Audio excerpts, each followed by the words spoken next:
Now, as you know, I've claimed on this program day after day, week after week, month after month, that our government leaders, especially most of our state premiers, have drastically overreacted to the pandemic. That doesn't take away from our success in dealing with it, but the overreactions are undeniable. And now the West Australian Premier, Mark McGowan, has proved this point beyond contention. This plonker has shown up the whole embarrassing narrative these premiers, with the notable exception, of course, of Gladys Berejiklian in New South Wales, the whole ridiculous narrative that the other premiers have built up as they've locked down their states and slammed shut their borders throughout this year.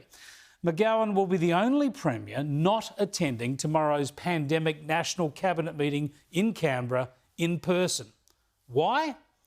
Because he's worried that he'll catch COVID from the Premier of South Australia, Stephen Marshall. Yep, Marshall's coming from a state of 2 million people with no active cases and no new infections for a week and a half, and the Western Australian Premier sees the SA Premier as a risk. He's going to abide by his own state's onerous health guidelines and stay away from the National Cabinet meeting. This bloke has become a parody of himself, and in South Australia, they seem to be a little insulted. Is he being a bit childish with his comments about South Australia? I think Mark McGowan will need to explain his logic. I mean, the reality is every other state premier and the other chief ministers have advice on South Australia's health, and they'll all be at the National Cabinet meeting. South Australia, I expect to have 12 days of no new cases when we report later today, and we have no active cases in our state whatsoever. That's quite a contrast with Western Australia, where I think they have more than a dozen active cases. But you see, the Liberal Premier of South Australia, Stephen Marshall, is as much to blame himself. He shut his whole state down when he had one outbreak of only 22 cases.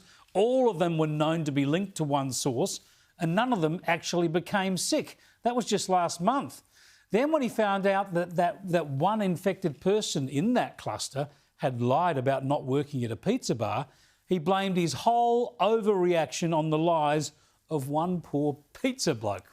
It was a terrible episode for Marshall, humiliating for his state and very damaging to businesses in South Australia. So he can hardly complain when Mark McGowan is just as paranoid, just as jumpy and just as panicky as he has been. The rule is there, it's very clear, it applies to all West Australians. I'm not going to break the rule. So I made that clear, I advised the Prime Minister of that a week or so ago, and it's very important that I set a good example. Good Lord, imagine if these premiers ran the country. The trouble is that during this pandemic, they've had too much power right across the country. The decisions in individual states has affected people right around the country and certainly the economy. They've been COVID catastrophists. They've been lockdown fetishists. And they've crushed communities, kept kids from school needlessly, killed businesses, snuffed out jobs and kept families apart because they want to proudly boast about keeping their people safe from coronavirus. Look, I know many of you like this, but it doesn't make sense and it hurts people. Instead of flattening the curve in this pandemic, they've been intent on elimination. They've imposed ugly, costly, brutal measures to eliminate the disease rather than control it. This is heartless, and as we've seen, it's needless. This is a disease that's virtually harmless to most of us. We know the vulnerable are the elderly and the sick, and we need to do all we can to protect them while not creating undue hardship for society as a whole. But the premiers have seen this as a chance to style themselves as antivirus heroes. They alternate between looking like frightened children or cynical operatives intent on scaring their populations for political gain. I don't know which is worse. But we've got to make sure we never forget how many rules our politicians are happy to impose at the drop of a hat, how much money they're prepared to throw at a problem and how much power they're prepared to grab. Because now we've gifted them all that authority, cut them all that slack, we'll have a hell of a time reining it in.